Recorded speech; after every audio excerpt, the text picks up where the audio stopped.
Hello everyone, welcome to my new vlog. तो इस vlog में मैं आपको बताने वाली हूँ इंडिया और न्यूजीलैंड के एजुकेशन सिस्टम के बारे में कि दोनों कंट्रीज का एजुकेशन सिस्टम कैसे एक दूसरे से अलग है। अगर आप स्टूडेंट हैं, पेरेंट हैं या फ्यूचर में अगर आप न्यूजीलैंड में स्टडी करना चाहते हैं तो ये वीडियो आपके लिए बहुत यूजफुल होगी। तो इस वीडियो को आप एंड तक जरूर देखना, क्योंकि इस वीडियो में मेरी डॉटर अपने क्लासरूम का रियल एक्सपीरियंस आप लोगों के साथ शेयर करेगी कि उसे इंडिया के क्लासरूम में और न्यूजीलैंड के क्लासरूम में क्या डिफरेंस नजर आता था। तो सबसे पहला है कि पढ़ाई का मेन मकसद मतलब स्टडी का फोकस क्या है। तो इंडिया में जो स्टडी का फोकस जनरली आप लोगों ने भी देखा होगा कि होता है, वो होता है मार्क्स पर, रैंक पर, और बच्चों के बीच में काफ़ी कंपटीशन होता है और हमें बचपन से ये सिखाया जाता है कि आप जितने अच्छे नंबर लेकर आओगे आपका फ्यूचर जो है वो उतना अच्छा होगा।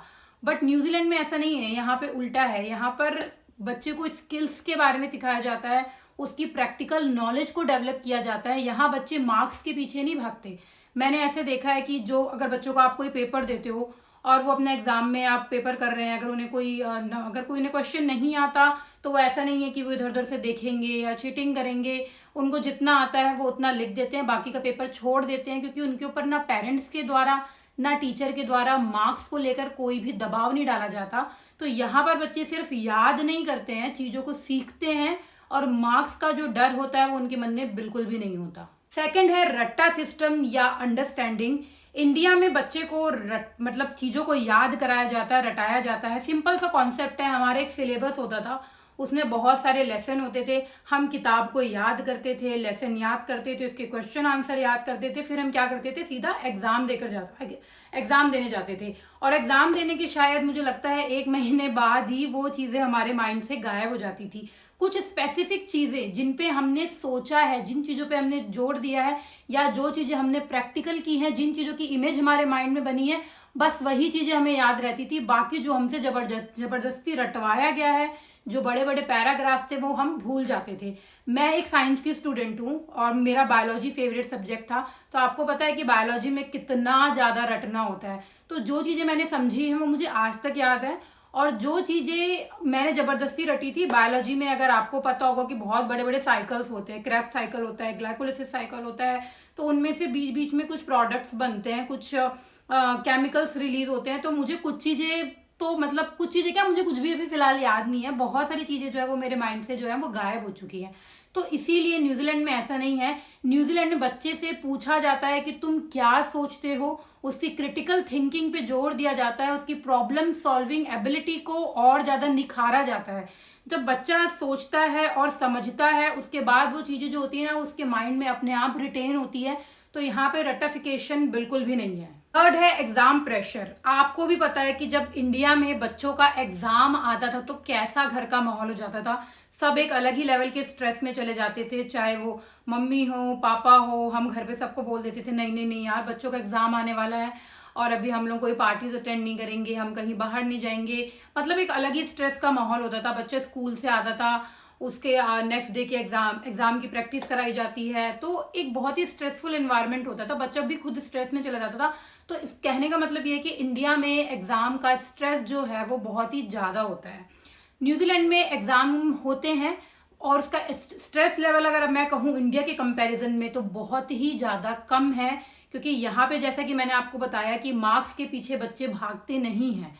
तो एग्ज़ाम यहाँ पर होता है, लेकिन एग्ज़ाम होने का जो तरीका होता है वो बहुत अलग है। यहाँ पे प्रोजेक्ट्स होते हैं, असेसमेंट होते हैं, प्रेजेंटेशन होते हैं। बच्चों को भेज दिया जाता है, कोई पर्टिकुलर टॉपिक उन्हें देते हैं, उन्हें भेज देते हैं कि आप पूरा नेचर में सर्वे कर आओ, आप अपनी ऑब्जर्वेशन लिखो, आप पॉइंट्स में उन चीज़ों को लिखो और एक्सप्लेन करो और दूसरे बच्चों को भी समझाओ। तो इस तरीके से यहाँ पे बच्चा सीखता है और एग्जाम का जो प्रेशर होता है वो ना के बराबर होता है, बहुत कम होता है। मतलब ऐसा नहीं है, उनको पता है कि हाँ भाई असाइनमेंट ड्यू है, मुझे करना है, लेकिन उस लेवल का नहीं होता जो इंडिया में होता है। तो इंडिया में बच्चों के मन में एक डर होता है, वो डर से सीखते हैं। लेकिन यहाँ पर बच्चों को प्रेशर या डर में चीज़ें नहीं सिखाई जाती, वो खुद अपने इंटरेस्ट से सीखते हैं। अगर उनको किसी चीज़ में इंटरेस्ट नहीं है वो नहीं पढ़ेंगे, वो उसको छोड़ देंगे, और जिसमें उनका इंटरेस्ट है वो उन्हीं चीज़ों के साथ आगे बढ़ते हैं। टीचर और स्टूडेंट की रिलेशनशिप। इंडिया में बच्चे जो होते हैं टीचर को बहुत ही रिस्पेक्टफुल नज़रों से देखते हैं, और कभी कभी क्या हमेशा उनके मन में एक डर का माहौल होता है कि टीचर आ गए। और कभी कभी वो डर इतना ज़्यादा बढ़ जाता है कि वो क्वेश्चन पूछने में भी डरते हैं, क्योंकि वहां पर मैंने देखा है, हमारे टाइम पे ऐसा होता था। मैं ये नहीं बोल रही हूँ कि सारे टीचर जो होते हैं एक जैसे होते हैं, हर टीचर अलग अलग होते हैं। कुछ टीचर ऐसे होते हैं जो बच्चों को जज भी करते थे। अगर उन्होंने बीच में कोई सवाल पूछा या तो फिर वो उनको कि तुम ये चीज़ नहीं कर सकते, मतलब कभी कभी ऐसा होता था कि वो डीमोटिवेट भी करते थे। न्यूजीलैंड में ऐसा नहीं है। न्यूजीलैंड में टीचर और जो बच्चे हैं उनकी रिलेशनशिप जो होती है वो बहुत ही फ्रेंडली होती है।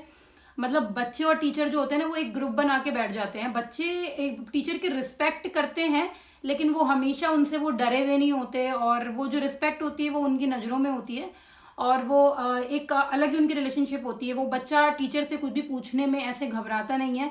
वो डिस्कशन के साथ जो होती है वो उनकी पढ़ाई होती है। तो यहाँ पर एक रिलेशनशिप का गैप नहीं है। इंडिया में एक गैप होता था, हम बहुत डरे डरे रहते थे, बट यहाँ पर बहुत ही फ्रेंडली इन्वायरमेंट होता है टीचर और स्टूडेंट के बीच में। तो यहाँ पर बच्चों के लिए चीज़ों को पूछना टीचर से काफ़ी आसान हो जाता है। फिफ्थ है प्रैक्टिकल लर्निंग। इंडिया में थ्योरी वाला पार्ट ज़्यादा कराते थे, प्रैक्टिकल कम कराते थे। मुझे अभी भी याद है कि जब मैं स्कूल में थी, स्कूल में क्या होता था कि मेरे मतलब कि अगर 7 पीरियड होते थे तो 6 पीरियड पूरा वो थ्योरी कराते थे, और लास्ट वाला पीरियड जो होता था वो प्रैक्टिकल होता था भाई। और वो भी फॉर्मेलिटी के लिए होता था। कभी कभी उसमें टीचर गायब होते थे, तो कभी स्टूडेंट गायब होते थे, कभी इंस्ट्रूमेंट ही नहीं मिल रहे होते थे, and it was just like a formality. और वही सेम चीज़ कॉलेज में भी होती थी कि थ्योरी पे ज़्यादा जोर दिया जाता था, प्रैक्टिकल पे कम जोर दिया जाता था। और मुझे हमेशा से ये बात लगती थी कि अगर हम प्रैक्टिकली चीज़ों को सीखेंगे तो वो चीज़ें हमें आगे तक याद रहेंगी। तो ये एक बहुत बड़ा ड्रॉबैक है। अब मैं ये नहीं बोलूँगी कि इंडिया के सारे स्कूल एक जैसे, इंडिया में भी बहुत अच्छे अच्छे स्कूल हैं और उनमें एजुकेशन सिस्टम में काफ़ी बदलाव आ रहा है। अब वो प्रैक्टिकल चीज़ों पे जोर दे रहे हैं, लेकिन अभी भी सिस्टम कहीं ना कहीं वीक है। तो प्रैक्टिकल चीज़ों पे जोर देना बहुत ज़रूरी है। जितना थ्योरी सिखाया जाता है, 50% थ्योरी और 50% प्रैक्टिकल जो है वो होना चाहिए। न्यूजीलैंड में आप बिलीव नहीं करोगे कि यहाँ पे थ्योरी कम है और प्रैक्टिकल ज़्यादा है। यहाँ बच्चे थ्योरी से ज़्यादा प्रैक्टिकल से सीखते हैं। यहाँ लैब में सिखाया जाता है, फील्ड वर्क में सिखाया जाता है, नेचर में ले जाके सिखाया जाता है। यहाँ पे रियल लाइफ से चीज़ें जो जुड़ी हुई चीज़ें हैं उनको बहुत ही अच्छे से सिखाया जाता है। कल ही मैंने यहाँ न्यूजीलैंड के डे केयर की बच्चों की एक वीडियो देखी। यहाँ पर एक डे केयर है, तो वहाँ बच्चों को 2 साल के बच्चों, 3 साल के, 4-5 साल के बच्चों को मतलब नेचर में ले जा रहे हैं। वहाँ पे उनको मड में एंजॉय किया जाता है, उनको नेचर से कनेक्ट किया जाता है। तो यहाँ की जो लर्निंग है वो स्टार्टिंग से ही शुरू हो जाती है।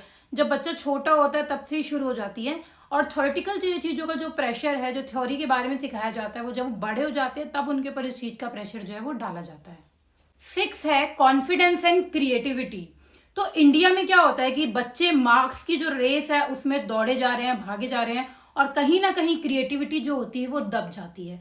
हमारे ऊपर एग्जाम का इतना प्रेशर होता है कि नेक्स्ट डे एग्जाम है, हमें पढ़ना है, तो हम क्रिएटिविटी को उतना टाइम नहीं दे पाते। और कई बार घर वाले ही बोल देते हैं कि क्या फालतू की चीज़ों के चक्कर में पड़े हो, क्या आर्ट्स करना है या तुम्हें म्यूजिक करना है, इनसे कोई करियर नहीं बनता।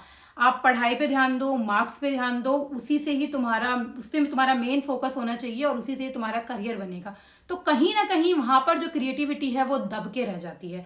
बट यहाँ पर ऐसा नहीं है। यहाँ पे स्टडी के साथ, पढ़ाई के साथ क्रिएटिविटी को भी सिमिलर इम्पोर्टेंस जो है वो मिलती है। बच्चे आर्ट्स में, म्यूजिक में, डिबेट में बहुत अच्छा करते हैं। और यहाँ ऐसा नहीं है कि भाई पढ़ाई ज़्यादा इंपॉर्टेंट है और ये सारी चीज़ें जो है बेकार हैं, क्योंकि इनमें भी बच्चे अपना करियर बनाते हैं और अपने इंटरेस्ट के अकॉर्डिंग जो फील्ड है वो चूज करते हैं। 7 है कंपैरिजन वर्सेस ग्रोथ। इंडिया में कंपैरिजन बहुत होता है।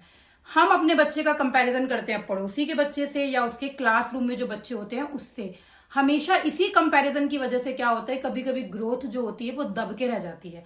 बचपन में आप लोगों ने भी सुना होगा, हमने भी सुना होगा कि मम्मी कहती थी वो देखो भाई फलाने के बच्चा जो है वो फर्स्ट आया है, सेकंड आया है, थर्ड आया है, तुम क्या कर रहे हो, तुम्हारे मार्क्स इतने क्यों कम आते हैं। हमेशा एक कंपैरिजन में हम जिए हैं और कंपैरिजन की वजह से एक डर का माहौल तो बनता ही था और बहुत ही एक अजीब सा माइंडसेट होता था। कभी कभी बच्चा जो होता था डीमोटिवेट भी हो जाता था। हर बच्चा जो होता है ना वो अपने आप में स्पेशल होता है। वो कोई बच्चा किसी सब्जेक्ट में अच्छा होता है, कोई बच्चा किसी सब्जेक्ट में अच्छा होता है। तो कंपैरिजन जैसी चीजें मतलब मुझे लगता है कि बिल्कुल भी सोसाइटी में नहीं होनी चाहिए। ना ही टीचर को कोई कंपैरिजन करना चाहिए, ना ही पेरेंट्स को कोई कंपैरिजन जो है वो करना चाहिए। इन न्यूजीलैंड ये कंपैरिजन वाली चीज बिल्कुल भी नहीं है, क्योंकि यहाँ पे सोसाइटी में आप देखते हो कि ना किसी को किसी से आगे निकलने की होड़ है, ना यहाँ पे कोई ध्यान देता कि भाई उसके पास ये बहुत महंगी चीज है तो मेरे पास भी होनी चाहिए। तो सेम वही चीज स्टडी में भी होती है। यहाँ पे स्टडी को लेके कोई कंपैरिजन नहीं है कि किसी के बच्चे ने इतना बेटर करा है तो मेरे बच्चे को भी करना चाहिए। वो समझते हैं कि मेरे बच्चे की जो एबिलिटी है वो क्या है, वो कितना याद कर सकता है, वो कितना फोकस्ड है, तो वो उस चीज पे जोर देते हैं कि इसकी जो चीज बेहतर है क्यों ना उसकी उस चीज को बेहतर बनाया जाए, ना कि उसका जिसमें इंटरेस्ट नहीं है दूसरे बच्चे से कंपेयर करके उस चीज को और दबा दिया जाए। तो ये चीज मुझे यहाँ की बहुत अच्छी लगती है। नो कंपटीशन, सिर्फ एक बच्चे को ये बोला जाता है कि आपका जो कंपटीशन है वो आप खुद हो, आपने जो किया है आपको कल उससे ज्यादा बेहतर करना है। 8th है पेरेंट्स का रोल। तो इंडिया में पेरेंट्स कभी कभी बच्चों के ऊपर बहुत ज्यादा प्रेशर डाल देते हैं। मार्क्स के लिए तो डालते ही थे, लेकिन जब बात आती है स्ट्रीम चूज करने की, करियर चूज करने की, तो भी उसके ऊपर प्रेशर डाला जाता है। हमारे टाइम पे तो ये चीजें बहुत होती थी कि आपको डॉक्टर बनना है, इंजीनियर बनना है। बट हाँ, आज के टाइम पे मैं समझती हूँ कि जो पेरेंट्स हैं वो पहले से ज्यादा अंडरस्टैंडिंग है, मॉडर्न है। वो समझते हैं कि बच्चों का इंटरेस्ट जिस चीज में उसमें भेजा जाए, और यही चीज होनी भी चाहिए। बट कहीं कहीं पर ये चीजें अभी भी हैं। तो पेरेंट्स को बच्चों के ऊपर स्ट्रेस नहीं डालना चाहिए, ना ही मार्क्स को लेकर बहुत ज्यादा, और ना ही उनको जो पसंद है, जिस सब्जेक्ट को वो चूज करना चाहते हैं वो उनको चूज करने की फ्रीडम उन्हें दें। यहाँ पर न्यूजीलैंड में ऑब्वियसली बिल्कुल भी इस चीज का इंटरफेरेंस नहीं है। बच्चा जिस स्ट्रीम में जाना चाहता है, वो जो चूज करना चाहता है, अगर वो पढ़ना नहीं चाहता, अगर उसको आर्ट में जाना है, म्यूजिक में जाना है, तो वो जा सकता है। तो यहाँ पे पेरेंट्स के द्वारा कोई दबाव नहीं होता। तो अब हम बात करेंगे ओवरऑल इन्वायरमेंट की। इंडिया में सिस्टम टफ है, लेकिन अगर बच्चा मेहनत करे, हार्ड वर्क करे, तो वहां पे अपॉर्चुनिटीज की कमी नहीं है, क्योंकि इंडिया की जो इकोनॉमी है वो तेजी से बढ़ रही है। और अगर बच्चा वहां पे भी बैलेंस लाइफ जीना चाहे तो थोड़ा सा हमें क्या करना पड़ेगा, पेरेंट्स को भी और बच्चों को भी, क्योंकि वहां का एजुकेशन सिस्टम किसी से कम नहीं है। बस सिस्टम को हमें थोड़ा सा चेंज करना है, उसको बैलेंस बनाने की जरूरत है, उसको बहुत स्ट्रेसफुल नहीं बनाना है, उसको हमें सीखना है, चीजों से हमें सीखना है। तो अगर आप न्यूजीलैंड में देखें तो यहाँ पे हर चीज का बैलेंस है, लाइफ बैलेंस है, मेंटल बैलेंस है, और स्टडी जो है वो उसको इक्वली इंपॉर्टेंट दी जाती है। तो मुझे जो एक छोटी सी कमी यहाँ पे न्यूजीलैंड में लगती है कि सब कुछ बहुत बढ़िया है, लेकिन थोड़ा सा अगर आप और ज्यादा पढ़ाना शुरू कर दे, पढ़ाना इन द सेंस कि एकदम से यहाँ पे प्रेशर डाल दिया जाता है जब बच्चा 6th और 7th क्लास में आता है, तो थोड़ी थोड़ी चीजों के बारे में उनको मतलब 3rd और 4th से ही बताएं तो बच्चे के ऊपर एकदम से प्रेशर नहीं आएगा। अदरवाइज यहाँ पे जो सिस्टम है वो यहाँ के हिसाब से है वो बहुत अच्छा है। तो इंडिया में भी हम पढ़ाई जो है वो कम नहीं है, हमें सिर्फ या वहां पर क्या करना है, सिस्टम को चेंज करना है। जो अगर मैं ओवरऑल बात करूं तो जो इंडिया का एजुकेशन सिस्टम है वो हमें मेहनत करना सिखाता है, और जो न्यूजीलैंड का एजुकेशन सिस्टम है वो हमें स्मार्ट तरीके से जीना सिखाता है। तो दोनों जगह के एजुकेशन सिस्टम अपनी जगह अच्छे हैं। तो अब मैंने आपको डिफरेंस बता दिया है। अगर आप यहाँ मूव कर रहे हो तो अगर आपके माइंड में कोई क्वेरी है तो आप कमेंट सेक्शन में पूछ सकते हो, और मुझे लगता है कि इस वीडियो को देखने के बाद आपकी सारी क्वेरीज जो है वो एजुकेशन सिस्टम को लेकर दूर हो गई होंगी। तो मेरी बेटी जो यहाँ न्यूजीलैंड में 3rd ग्रेड में पढ़ती है, ये आपको बताएगी कि रियल एक्सपीरियंस उसने क्या फील किया, उसने क्या डिफरेंस देखा इंडिया से न्यूजीलैंड आने के बाद। कम शिवन्या। मेरा नाम शिवन्या, मैं 3rd ग्रेड में पढ़ती हूँ। और जब मैं इंडिया से न्यूजीलैंड आई तो फिर मुझे ये डिफरेंस लगा कि हम लोगों को कभी टीचर से डर नहीं लगता। यहाँ पे मतलब हम लोग जितने मर्जी क्वेश्चन पूछ सकते हैं, टीचर हमें कुछ भी नहीं कहेगी। लेकिन इंडिया में हाथ उठाने पे भी डर लगता था। और यहाँ पे एग्ज़ाम्स नहीं होते, इंडिया में बहुत सारे एग्ज़ाम्स होते थे।